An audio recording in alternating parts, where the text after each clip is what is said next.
Right-wingers are melting down after Stacey Abrams used science to correctly point out that 6-week-old fetuses are actually not independent human beings, and therefore the government should not be allowed to prevent the mother from seeking an abortion.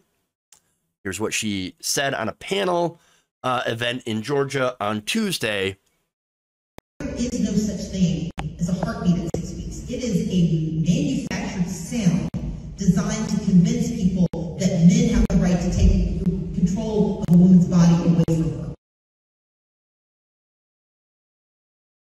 Okay, so now that's what she said. No such thing as a heartbeat at 6 weeks. It is a manufactured sound designed to convince people that men have the right to take control of a woman's body. So now Fox News immediately took this video and accused her, and this is great, they accused her of being a science-denying conspiracy theorist like QAnon. Take a look. This is QAnon-plus level of conspiracy. She says that ultrasound machines were a conspiracy made up by men to control women's bodies, that ultrasound machines that can hear a fetal heartbeat at 6 weeks are simply a conspiracy. She says it's not true. You can't hear a heartbeat, and the machine is lying to you because the machine has been designed by men in order to control women's bodies. I want to be clear. The machine and medicine are, in Stacey Abrams' estimation, conspiracies against women. So, look, it's really cute when Republicans attempt to use science. It really is. I mean, they're trying so hard, and yet they still, they just can't seem to get it. Not only that, but it's even more interesting when they try to paint people as conspiracy theorists for literally saying things that are true. Again, because it's true. Okay. So now, according to both doctors and scientists, the sound that the machine makes to, simulate a heartbeat is, again, literally made by the machine. There's nothing counterfactual to what she said. At 6 weeks, the machine simulates the noise that heart valves make. That's it. According to Dr. Nisha Verma, an OBGYN who specializes in abortion care and works at the American College of Obstetricians and Gynecologists, says this: when I use the stethoscope to listen to an adult patient's heart, the sound that I'm hearing is caused by the opening and closing of the cardiac valves. At 6 weeks of gestation, those valves don't exist. Oh. The flickering that we're seeing on the ultrasound that early in the development of the pregnancy is actually electrical activity, and the sound that you hear is actually manufactured by the ultrasound machine. Dr. Jennifer Kearns, an OBGYN and associate professor at the University of California, San Francisco, says this: what we're really detecting is a grouping of cells that are initiating some electrical activity. In no way is this detecting a functional cardiovascular system or a functional heart. There is nothing specific and meaningful and relevant about the detection of cardiac activity at this gestation that implies anything that's relevant for women's health or for pregnancies. It is but one indicator among many that a pregnancy may or may not be progressing within some expected milestones.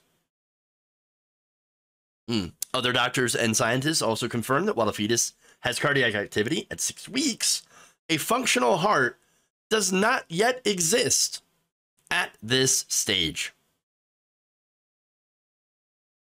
Conspiracy theorist. QAnon-plus.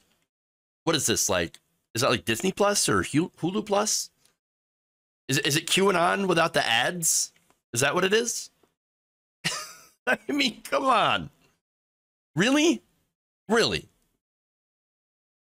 No, it's amazing. Again, the stuff that they make, the absolute utter projection that we see. Again, their science, they don't believe in science. Republicans. But look, here's the thing, right? What conservatives are doing is they're playing the game about feelings, right?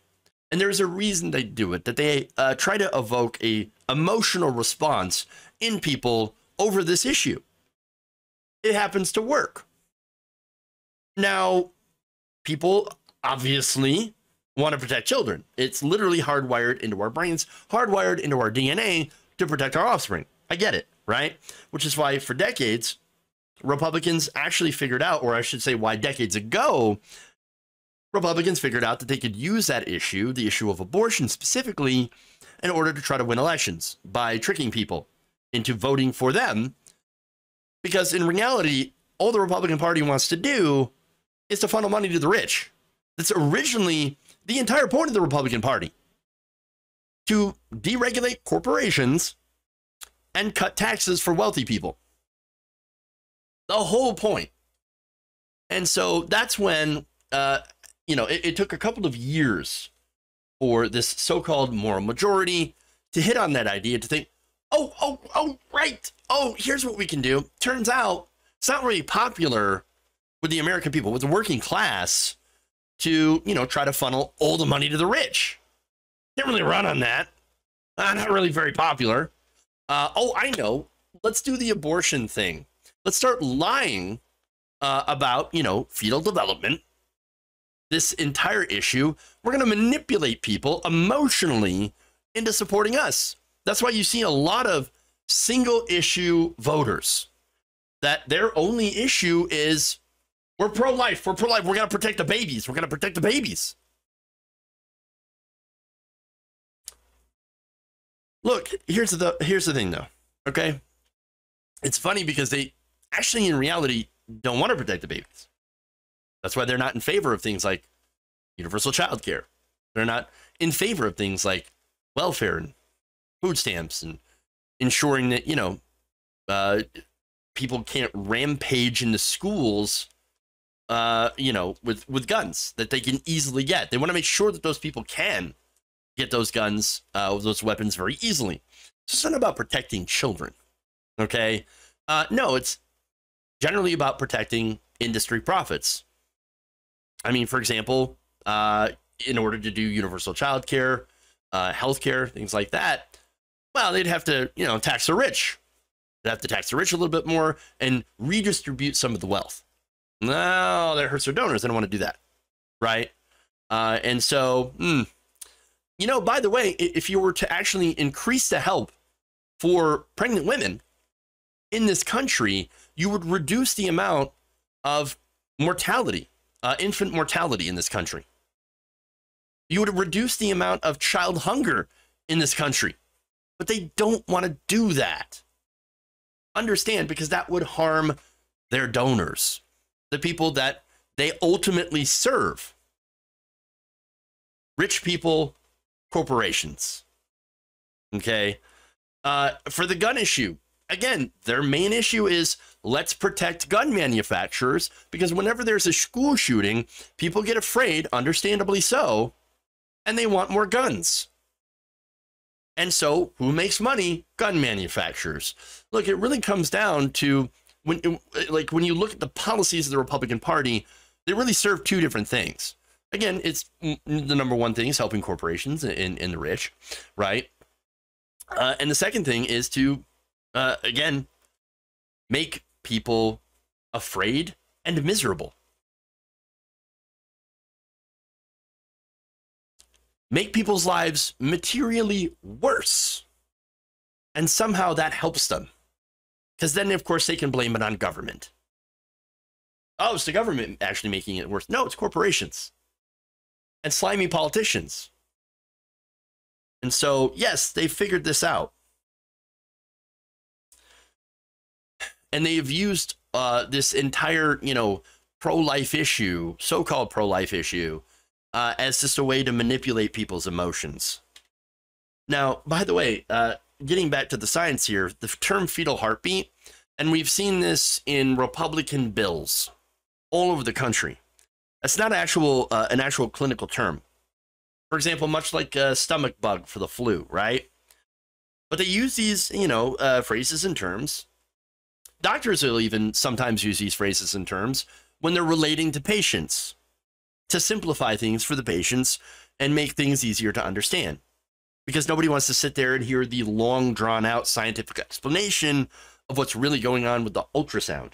No, you want to get in, you want to get out. The nurse doesn't have time for, that explanation. Neither does the doctor. They've got things to do, patients to see. And so, unfortunately, the side effect of simplifying the science and explanations, well, I mean, it leads to people, unfortunately, being able to be more easily manipulated by propaganda, by bad actors, disinformation, and, of course, just pure ignorance. But to call what she said QAnon light, or I'm sorry, not QAnon light, QAnon-plus, it's the most delicious projection from those who at the same time regularly promote QAnon narratives. For an example, Tucker Carlson has been doing a lot of segments on Boston Children's Hospital, falsely claiming that these doctors are doing hysterectomies on children, which is, again, not true. So not only are they, attacking the doctors, but they're also attacking trans children. And that has ended up leading to death and bomb threats against that very hospital. Again, there's absolutely no evidence that this is happening, but they don't care.